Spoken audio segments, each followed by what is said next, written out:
سورۃ الفاتحہ بہت بڑی سورت ہے، بہت بڑا مقام ہے، بہت بڑا درجہ ہے، اسے نماز میں پڑھا جاتا ہے، ٹھیک ہے؟ لیکن ایک مسئلہ یاد رکھیں، جماعت ہو رہی ہو تو امام پڑھے گا، مقتدی نہیں پڑھے گا۔ اکیلے پڑھ رہے ہو تو ساری تلاوت بندہ خود کرے گا۔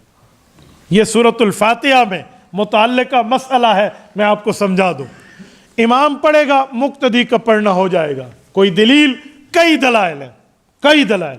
نمبر 1، سورت نمبر 7 سورت اعراف آیت نمبر 204، اللہ تعالیٰ ارشاد فرماتے ہیں وَإِذَا قُرِئَ الْقُرْآنُ فَاسْتَمِعُوا لَهُ وَأَنصِتُوا لَعَلَّكُمْ تُرْحَمُونَ۔ اے لوگو، جب قرآن پڑھا جائے تو دو کام کرنا، ایک زبان سے خاموش رہنا، دوسرا غور سے سننا، تاکہ تمہارے اوپر اللہ کی کیا نازل ہو؟ رحمت نازل ہو۔ یہ قرآن کریم کہہ رہا ہے۔ حضرت امام احمد بن حنبل رحمہ اللہ نے فرمایا اس پر امت مسلمہ کا اجماع ہے کہ یہ قرآن کریم میں خاموشی کے لیے یہ آیت اتری ہے نماز کے بارے میں۔ اجمع العلماء انہا نزلت فی الصلاۃ، یہ نماز کے بارے میں اتری ہے۔ جب اللہ تعالیٰ نے منع کر دیا تو یہاں دو باتیں کیوں کی ہیں؟ جب یہ بات آ گئی تھی کہ خاموش رہو تو بات تو پوری ہو گئی تھی، غور سے سنو، دو حکم کیوں دیے؟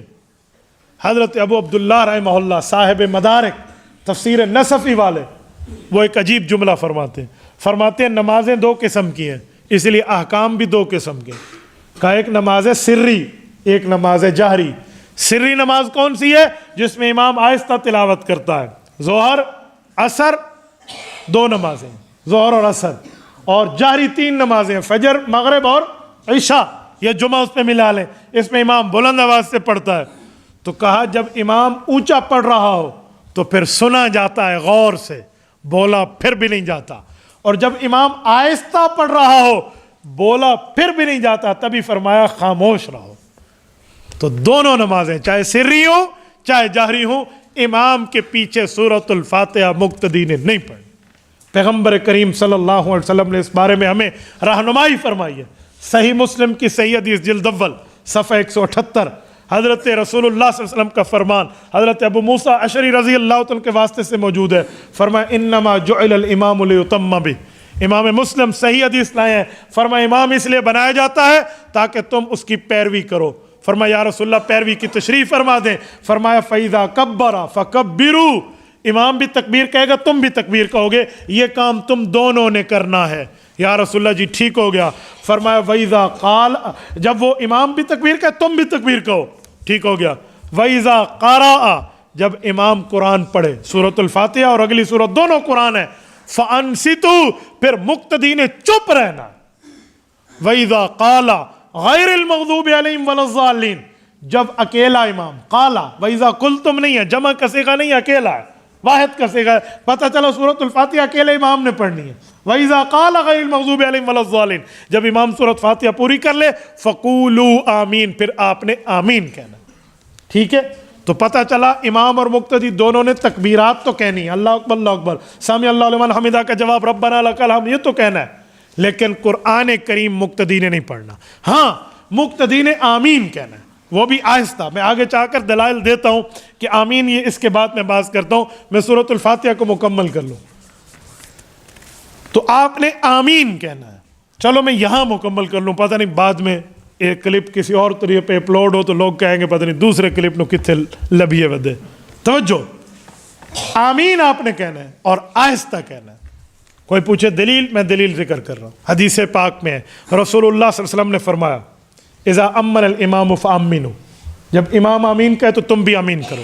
فمن وافق تامینہ تامین الملائکہ غفر لہ ما تقدم من ذنبہ، فرمایا فرشتے بھی آمین کہتے ہیں، جس کی آمین فرشتوں کی آمین سے مل گئی اس کے گناہ معاف ہے۔ حدیث میں فرشتے کیسی آمین کہتے ہیں؟ تاکہ ہماری آمین اس کے برابر ہو جائے۔ آپ نے اور کبھی ہم نے فرشتوں کی آمین کان سے سنی ہے؟ تو اس سے پتہ چلا حضور پاک ہمیں آہستہ کی ترغیب دے رہے ہیں۔ حضور نے فرمایا جس کی آمین فرشتوں کی آمین سے مل گئی، فرشتہ بھی آہستہ کہتے ہیں، ہم بھی آہستہ کہیں گے، گناہ معاف ہو جائیں گے۔ یہ ہے فمن وافق تامین تامین الملائکہ کا معنی۔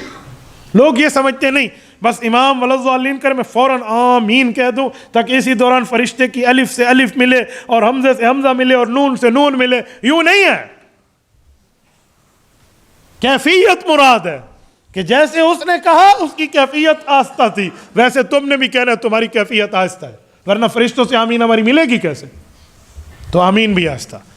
سورۃ الفاتحہ امام ہی پڑھے گا۔ دوسری دلیل، تیسری دلیل، حضرت رسول اللہ صلی اللہ علیہ وسلم کا فرمان شرح معانی الاثار میں امام طحاوی رحمہ اللہ نقل فرمایا من کان لہ امام فقراءۃ الامام لہ قراءۃ، اگر تم امام کے پیچھے نماز پڑھ رہے ہو، امام پڑھے گا تمہارا پڑھنا ہو جائے گا۔ یہ حضور پاک علیہ السلام نے، حضرت امام اعظم ابو حنیفہ رحمہ اللہ صحابہ کرام کے شاگرد ہیں، جب انہوں نے یہی مسئلہ بتایا سمجھایا، کچھ لوگوں کو اس پر سوال اٹھا، وہ امام صاحب کے پاس بحث کرنے آ گئے۔ 15 آدمی تھے اور 15 کے 15 آ کر بول رہے ہیں یہ کیسا مسئلہ ہے، یہ کیسا جواب ہے، امام پڑھے گا ہمیں پڑھنا چاہیے تاکہ قیامت میں انہیں بھی اجر ملے ہمیں بھی اجر ملے، اس طرح کی دلیلیں شروع کی۔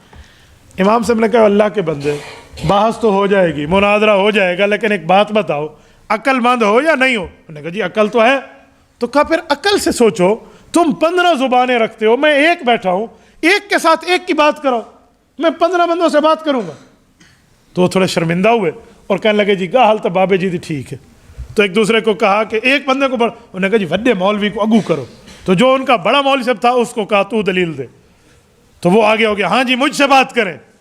امام سے نے کہا جو 14 آدمی پیچھے ٹھہرے ہیں یہ کیا کریں گے؟ انہوں نے کہا چپ رہیں گے۔ کہا کیوں چپ رہیں گے؟ ان کی دلیلیں۔ انہوں نے کہا جی میں دلیل دوں گا ان کی دلیلیں ہو جائیں گی۔